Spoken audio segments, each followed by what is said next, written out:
غزہ پٹی کے لوگوں کی صبح پوری دنیا سے مختلف ہو رہی ہے۔ آپ کی صبح اور ان کی صبح میں بہت بڑا فرق ہے، اس لیے جاننا ضروری ہے کہ غزہ کے لوگوں کی صبح کیسی ہوتی ہے۔ اسرائیلی بمباری میں اپنے پیاروں کو کھونے والے روزانہ صبح اٹھ کر انہیں تلاش کرتے نظر آتے ہیں اور ایک دوسرے کو تسلیاں اور دلاسے بھی دیتے ہیں۔ ایک فلسطینی صحافی نے اسی سے متعلق ایک ویڈیو اپنے انسٹاگرام اکاؤنٹ پر شیئر کی ہے، جس میں دیکھا جا رہا ہے کہ فلسطین کے لوگ صبح اٹھنے کے بعد اپنے پیاروں کو یاد کر کے روتے نظر آ رہے ہیں۔ ویڈیو میں دیکھا جا رہا ہے کہ غزہ کی خواتین، بزرگ اور نوجوان اپنے پیاروں کو کھونے کے بعد غمزدہ نظر آ رہے ہیں۔ ان کی صبح دنیا والوں کے مقابلے میں انتہائی اداس نظر آتی ہے۔ ان کی آنکھوں میں آنسو اور دل میں شہادت کا جذبہ موج زن رہتا ہے۔ 7 اکتوبر سے جاری اسرائیلی بمباری میں شہید فلسطینیوں کی تعداد 8000 سے تجاوز کر گئی ہے۔ غزہ میں محصور فلسطینیوں کے خلاف اسرائیل کی ریاستی دہشت گردی 24ویں روز بھی جاری ہے۔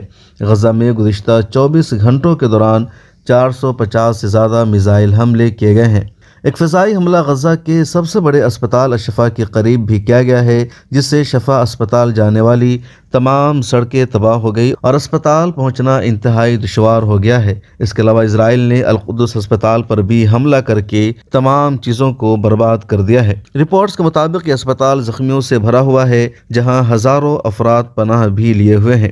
غیر ملکی میڈیا کے مطابق ایندھن اور طبی سامان کی عدم فراہمی کی وجہ سے غزہ کے 30 اسپتال بند ہو چکے ہیں۔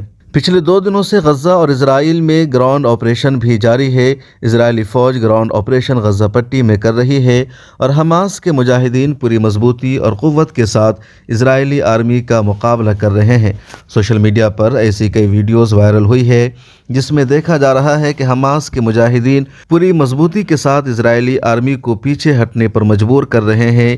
کئی جگہوں پر حماس کے لڑاکوں اور مجاہدین نے اسرائیلی آرمی کے ٹینک اور دوسرے ساز و سامان کو، بختربند گاڑیوں کو تباہ و برباد کر دیا ہے، ان سب کو آگ کے حوالے کر دیا ہے۔ اسرائیلی آرمی کے چیف کا بیان بھی سامنے آیا ہے کہ غزہ پر یہ زمینی لڑائی بہت مشکل ہونے والی ہے اور جو ہمیں مقصد حاصل ہونا تھا وہ ابھی تک حاصل نہیں ہو سکا ہے۔ حماس کے عسکری ونگ القسام بریگیڈ کا بیان بھی سامنے آیا ہے، جس میں کہا گیا ہے ہمارے مجاہدین نے کئی جگہوں پر اسرائیلی فوج کو پیچھے ہٹنے پر مجبور کیا ہے اور غزہ پٹی کی سرزمین اسرائیلی آرمی کے لیے جہنم ثابت ہوگی۔ بیورو رپورٹ، ملت ٹائمز۔